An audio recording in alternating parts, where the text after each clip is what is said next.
Pemirsa Surabaya TV dimanapun Anda berada saat ini, tetaplah berbahagia, tetaplah bergembira. Dan pada kesempatan kita siang hari ini, kita akan melakukan satu dialog khusus di mana pada siang hari ini kita akan membahas satu topik yang sangat menarik di seputaran kota Surabaya. Telah hadir bersama dengan kita Bapak Alfian Limardi. Selamat siang, Pak. Selamat siang. Beliau adalah Sekretaris Fraksi Partai PSI DPRD Kota Surabaya, yang juga anggota Komisi B DPRD Kota Surabaya. Kita dalam waktu 1 jam ke depan akan membahas tentang sentra wisata kuliner Kota Surabaya. Seperti yang kita ketahui, bahwa di Surabaya banyak tumbuh dan dibangun satu sentra wisata kuliner untuk menampung para UMKM yang ada di kota Surabaya. Nah, seperti apa gambarannya? Marilah langsung kita bertanya kepada Bapak Alfian Limardi. Pak Alfian, pemerintah kota Surabaya ini kan banyak sekali memiliki sentra wisata kuliner untuk menampung para UMKM yang semakin hari semakin bertumbuh dan semakin pesat. Tetapi dari fakta yang ada di lapangan, sungguh ironis dari sekian banyak SWK yang dibangun oleh pemerintah kota, tampaknya hanya beberapa saja yang tumbuh dan berkembang, sisanya stagnan jalan di tempat. Kira-kira ini persoalannya apa ya Pak Alfian? Monggo silakan. Iya. Jadi memang kalau kita bicara SWK atau sentra wisata kuliner, itu kan sebenarnya bermula dari niat yang baik. Bagaimana teman-teman yang awalnya jualannya itu PKL, kemudian dikumpulkan jadi satu tempat supaya tidak melanggar undang-undang yang ada seperti itu atau aturan yang ada. Namun kenyataannya hanya ada beberapa saja yang tumbuh dan berkembang, yang lainnya cenderung stagnan, bahkan ada yang mati suri seperti itu. Dan kalau dilihat apa ya kendalanya, saya melihat bahwa harus ada satu perbaikan yang kita bilang harus ada satu kolaborasi. Jadi untuk memperbaiki SWK ini.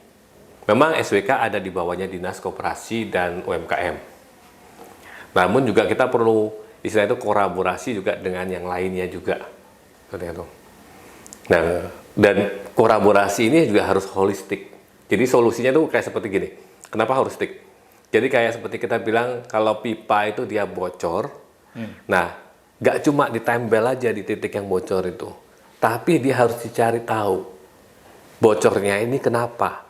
Apakah karena ada klepnya yang terlalu kendor atau tekanan yang dikirimkan itu terlalu besar. Nah, ini yang harus dicari tahu bagaimana supaya solusi yang diberikan itu bisa menghidupkan dari SWK tersebut. Karena kita harus mengingat bahwa teman-teman yang berusaha di SWK itu adalah teman-teman yang mau berusaha dengan baik. Mereka ingin punya satu penghidupan yang lebih maju, lebih baik dengan cara-cara yang benar.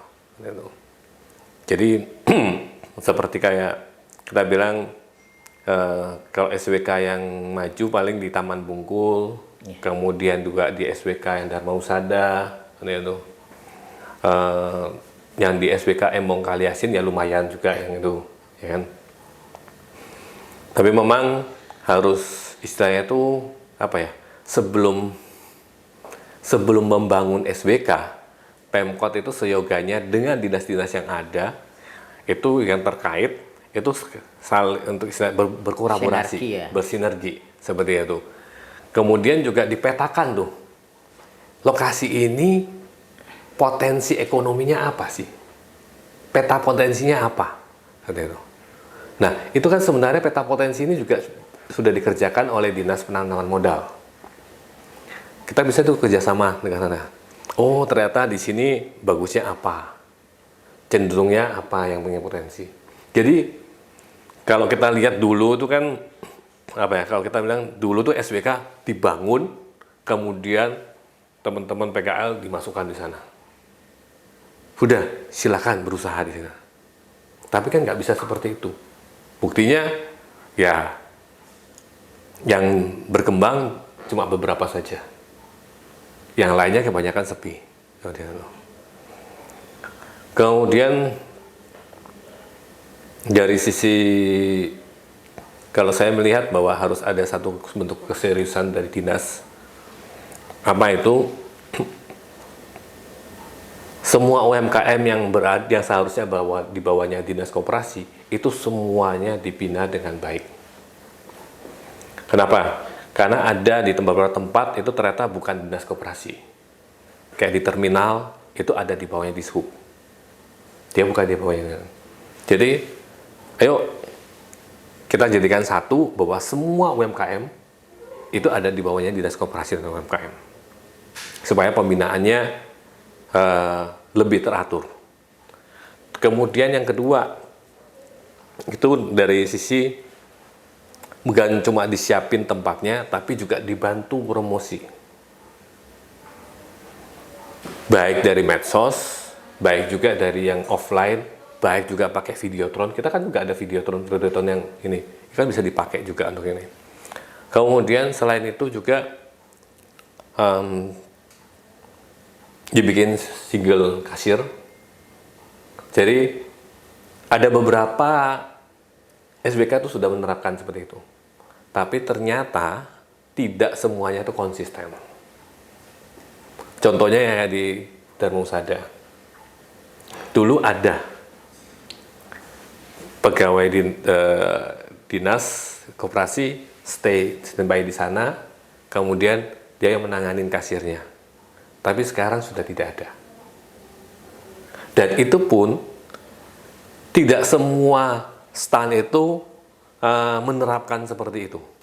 Ada stan yang dia bisa terima pembayaran, tidak harus melewati kasir. Nah, seharusnya ada satu mekanisme yang seperti kayak di UNER mamanya begitu. Itu pembayaran harus cashless dan melalui kasir. Kalau semuanya ada yang menerima pembayaran secara tunai di stan-stannya, kan stan-stannya dipasangi CCTV tuh. Dapat tuh SP1. Sampai SP2 dia harus out. Kemudian diatur juga jam buka. Jam tutupnya. Jam bukanya harus jam sekian, harus buka. Jam tutup, nah minimal jam sekian. Kalau memang ternyata tamunya masih ada, nggak apa-apa. Tapi at least kalau buka tutupnya itu, misalnya itu ada jamnya. Bukanya barengan, tutupnya kalau memang sebelum dari jam tutup nggak boleh tutup. Walaupun sudah habis ya Pak? Walaupun sudah habis, seperti itu. Nah, dengan seperti itu kan pengunjungnya datang kan enak. Oh, pasti pada buka semua ini. Dan itu, saya mau pilih hari ini mau makan apa, besok makan apa. Kemudian perlu juga disosialisasi ke teman-teman pedagang yang di SWK ini kalau menggunakan single kasir itu, ini loh keuntungannya pakai single kasir apa aja sih? Satu, teman-teman pedagang nggak perlu repot nyiapin uang susuk, uang kembalian. Kedua, menghindari juga uang palsu. Yang ketiga, dinas ini juga bisa membantu memantau omsetnya ini gimana. Jadi kalau semuanya kita bilang dari pantauan per minggu, per bulan, tuh kok omsetnya makin turun atau omsetnya gitu-gitu aja, kan bisa dilihat di analisa. Standnya dipanggil, rasanya gimana ini? Ada yang berubah atau dari sisi pelayanan mungkin mencucu, nggak senyum, nggak ini, atau ada pelanggan beli justru disentak gitu seperti itu. Nah, itu kan dari sisi pelayanan. Selain dari sisi rasa juga pastinya. Nah, ini kan nanti bisa jadi bahan evaluasi. Ya. Karena kita harus melihat bahwa teman-teman UMKM kan juga lemah di pencatatan, pembukuannya kan masih ini. Manajemen ya Pak? Ya. Nah, tapi kalau kita bilang dari single kasirnya bisa kelihatan ini omset per harinya seperti apa. Nanti itu. Ya, Pak Alfian, terkait dengan pembinaan yang tadi sudah Bapak sebutkan, menurut fakta di lapangan Pak, menurut apa yang disampaikan oleh masyarakat, ada banyak hal catatan tentang sentra wisata kuliner. Pertama, kaitan dengan ketersediaan lahan parkir, seperti di Urip Sumoharjo itu kan kalau parkir mobil susah. Nah, kemudian kaitan dengan hal-hal yang lain, misalkan dulu waktu jadi PKL itu harganya sekian, kemudian ketika sudah masuk sentra wisata kuliner harganya jadi naik beberapa kali lipat, padahal kelasnya ya juga kelas PKL. Kadang-kadang produk branding itu juga masih banyak yang tidak sesuai dengan personal branding, Mbak. Jadi pembinaan apa yang seharusnya dilakukan kepada para penghuni stand sentra wisata kuliner ini? Kaitannya itu tadi Pak, menentukan harga, menjaga kualitas dan sebagainya. Apakah selama ini sudah dilakukan pembinaan semacam itu oleh dinas terkait Pak? Oke, iya. Kalau bicara tentang pembinaan tentang harga, bagaimana UMKM kita ini belajar untuk menentukan harga pokok HPP, itu sudah saya mintakan ke dinas, dan mereka juga sudah, ya Pak, ini kita terapkan bagaimana UMKM ini mengetahui harga pokok dari produknya, berapa sih sebenarnya tuh profitnya, seperti itu. Kemudian dari sisi pelayanan, juga peningkatan itu produknya, itu juga saya melihat dari dinas juga ada anggaran yang besar itu, karena kita juga melibatkan chef, melibatkan profesional untuk menerapkan itu. Namun yang menjadi penting itu juga adalah bagaimana pembinaan karakter atau mental dari UMKM. Kenapa seperti itu? Sering saya temuin Pak, ini karena kalau UMKM-nya sudah laris, yang dilakukan apa? Dikalongin, bahannya dikurangin. Saya tanya, kenapa sih Bu harus dikurangin seperti itu? Biar batinnya akeh Pak, biar untungnya lebih banyak. Saya bilang, oke, 1-3 bulan itu mungkin batinnya akeh. Tapi setelah itu ambiar. Orang nggak beli lagi. Kenapa? Karena merasa sudah nggak enak lagi. Rasanya sudah berubah. Jadi kalau semuanya sudah sekian, harusnya sekian atau lebih tinggi lagi. Nah, ini masalah karakter atau mental ini juga dikeluhkan oleh teman-teman dinas. Iya Pak, susah kalau seperti itu Pak, memang. Nah ini saya bilang, susah, tapi bukan berarti tidak mungkin bisa, seperti itu. Jadi memang seperti yang saya katakan tadi, memang harus ada suatu kolaborasi, suatu sinergi dari dinas-dinas yang ada itu, termasuk juga dari teman-teman swasta. Bagaimana ini untuk membuat UMKM ini yang ada di USSWK ini bisa lebih maju. Dan tadi teman disinggung dibandingkan dengan warkop, ya ini sekarang saya minta SWK itu, jadi gini, sekarang ini di SWK ada pembebasan retribusi. Jadi rata-rata retribusinya itu adalah 20.000 per meter persegi.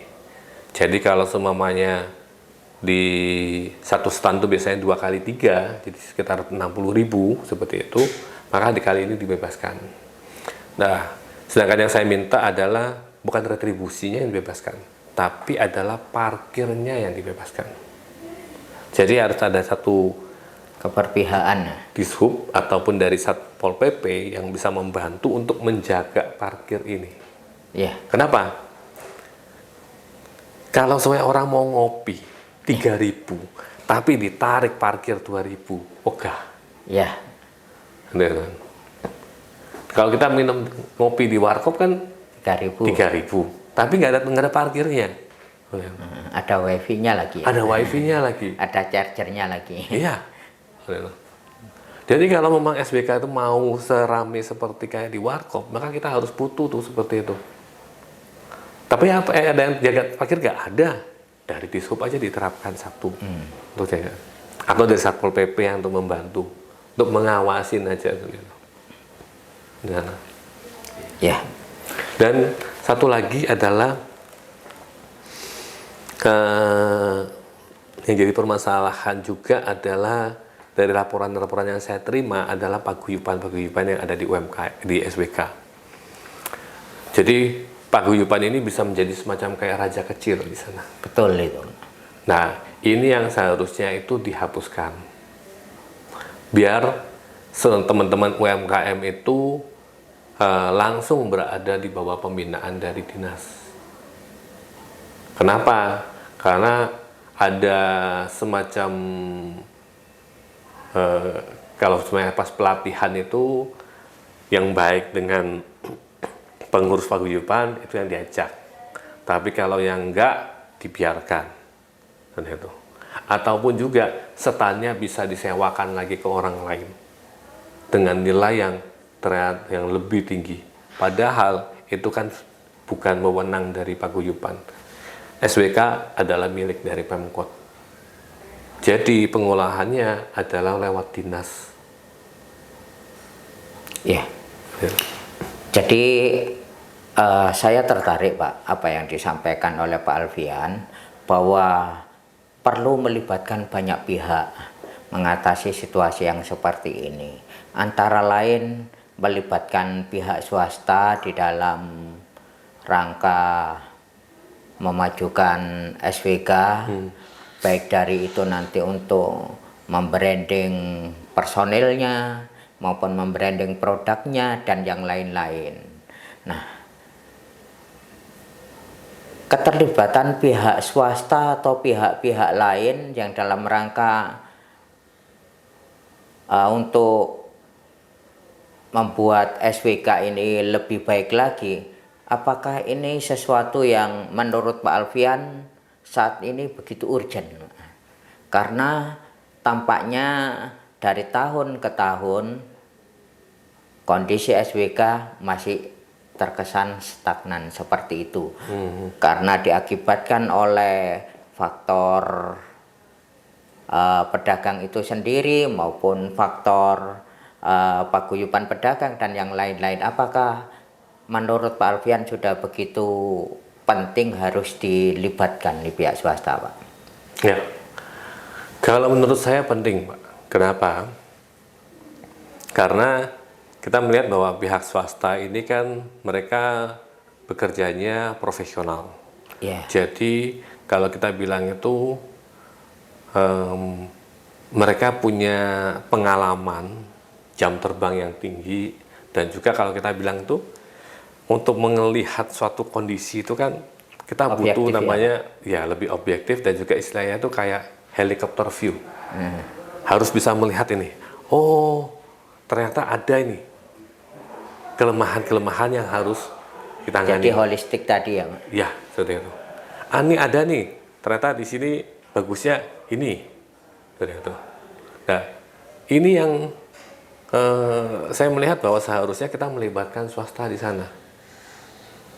Apalagi kalau kita bicara ekonomi, kan kita pinginnya ekonomi Surabaya ini semuanya bergerak. Karena kalau ekonomi ini lebih cepat putarannya, maka kita akan bangkitnya lebih cepat juga. Bangkit lebih kuat ya kan, pulih lebih cepat dan bangkit lebih kuat.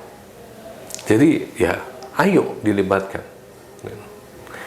Tidak harus semuanya, tapi kita bilang 1-2 dulu. Buat pilot project dulu ya. Yes. Ini gimana nih? Oke. Pakai yang tadi yang cashless, pakai single window, single kasir. Semua kita lihat, oh ternyata gini. Dari sana kita ngomongin tuh ke yang lain. Ini loh, hasilnya seperti ini. Saya punya satu harapan, Pak. UMKM-nya Surabaya ini bisa berkembang. Bahkan bisa sampai mendaftarkan sahamnya di Bursa Efek. Gagasan menarik itu. Iya. Dan itu seharusnya memungkinkan gitu.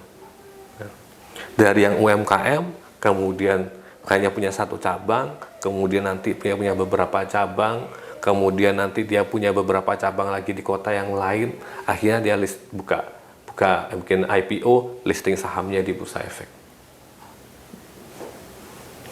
Dari sana dia mau go internasional, monggo, mau ke yang lainnya silahkan. Tapi dengan seperti itu, bayangkan berapa banyak tenaga kerja yang bisa terserap. Iya. Gitu. Pak Alfian, ini kembali kepada tupoksi Bapak selaku anggota Komisi B ya Pak. Apabila kondisi SWK ini seperti ini terus, bagaimana pendapat Bapak dikaitkan dengan keberpihakan APBD Kota Surabaya ke depan kepada SWK ini? Karena bagaimanapun juga uang APBD yang diamanatkan untuk dikelola oleh pemerintah kota melalui penganggaran DPR ini kan tentunya harus efektif efisien, Pak. Nah, kalau seperti ini terus, bagaimana pendapat Bapak untuk APBD tahun depan? Apakah masih perlu didukung dengan anggaran yang cukup tinggi, ataukah dibuat rasional, atau bagaimana, Pak? Ya, kalau kita lihat anggaran kita tahun ini untuk UMKM itu kan sekitar 4T. Ya, Pak. Begitu. Karena memang dari Pemkot istilah itu fokus bagaimana menggerakkan UMKM ini, menggerakkan ekonomi. Kalau saya ke depan melihat adalah bagaimana anggaran ini apakah besar atau kecil, yang penting adalah anggaran ini tepat sasaran. Itu yang penting. Dan ekonomi memang harus kita support. Bagaimana pemutaran ekonomi ini bisa jalan. Kenapa? Karena kita hidupnya dari pajak. Pemkot ini kan dapatnya dari pajak. Pajaknya dari mana? Ya dari ekonomi yang berputar. Mau itu pengusaha kecil, pengusaha mikro, pengusaha menengah, maupun pengusaha besar. Itu semuanya ya dari pajak yang ada, seperti itu. Nah, negara harus hadir di sana. Bahkan di setiap rapat ataupun juga dengan teman-teman media, saya mengatakan bahwa negara harus hadir dalam hal ini Pemkot. Kalau memang bisa membantu meningkatkan pendapatan, itu bagus. Tapi kalaupun nggak bisa, setidaknya bisa membantu mengurangi beban hidup. Jadi seperti itu, Pak. Ya, Pak Alfian, ini terakhir, Pak. Apa harapan Bapak kepada pemerintah kota, kepada PKL, kemudian juga kepada masyarakat dalam rangka memajukan sentra wisata kuliner yang ada di kota Surabaya ini? Monggo disampaikan, utamanya kepada masyarakat, dukungannya seperti apa, Pak? Silahkan. Oke, terima kasih.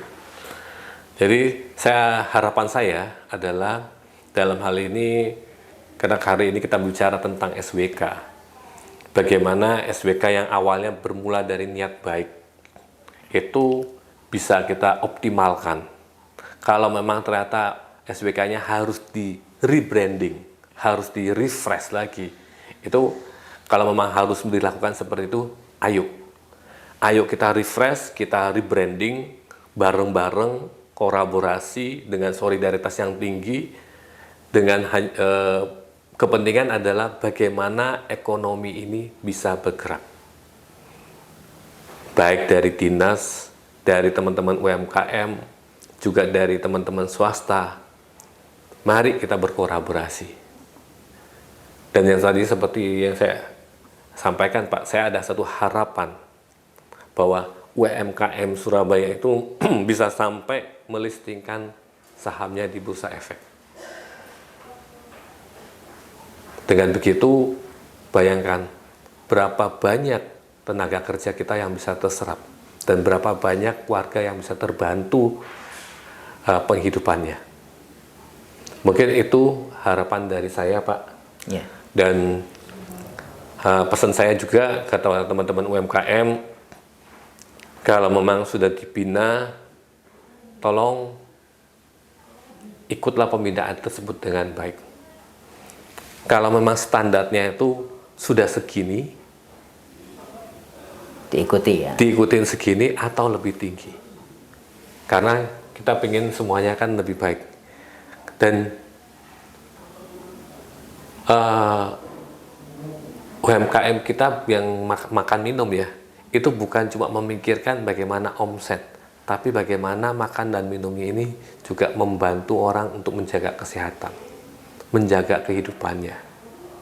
Jadi tolong sekali gunakan bahan-bahan yang benar, yang sehat, karena kita juga harus berpikir kalau kita istilah itu kalau nggak mau dicubit ya jangan cubit. Jadi tolong dengan kita menjaga kesehatan konsumen yang mengkonsumsi atau membeli makanan kita, sama aja dengan kita juga menjaga keluarga kita. Ya. Ya, makasih. Ya, terima kasih. Pemirsa Surabaya TV dimanapun Anda berada saat ini, terima kasih atas kesetiaan Anda telah bersama-sama menyaksikan dialog khusus kita pada siang hari ini. Namun pada akhirnya waktu jua yang memisahkan kita. Namun yakinlah bahwa kita akan tetap bisa ketemu dalam episode-episode berikutnya, tentu saja dengan tema yang tidak kalah menarik. Karena itu tetaplah setia bersama dengan Surabaya TV di channel 35 UAF, dan salam Surabaya TV, sampai jumpa kembali. Terima kasih Pak Alfian. Ya, terima kasih.